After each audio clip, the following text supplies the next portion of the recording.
So how many of you think women are more emotionally intelligent than men? Let's see a show of hands. Okay, 100% of the room. You're all wrong.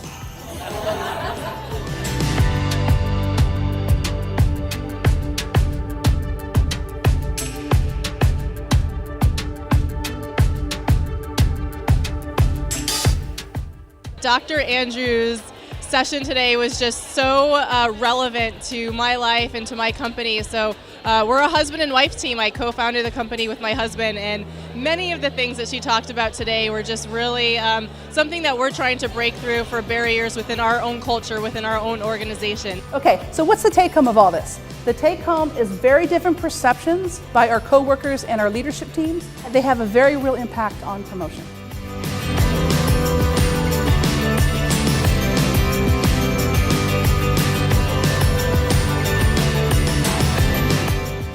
She is a motivative speaker, puts in a lot of facts and figures and statistics about what the population looks like.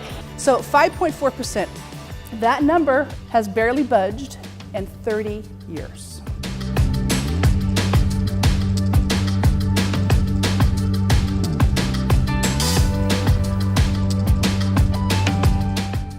The power of perception is so important, not only for gender, but culture, many different factors. She wove in so many different aspects of American culture.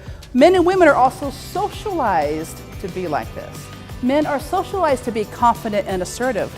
Women are socialized to be empathetic and great at relationships. She was great. She was engaging. She created discussion around the participants on what they can do to make a difference tomorrow.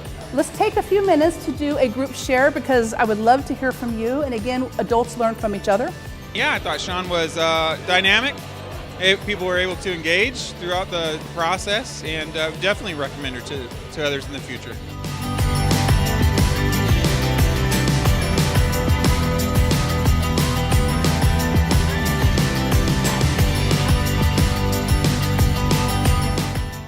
This is just a whimsical look at the gender differences. Let's take a more serious look at how these show up in the workplace.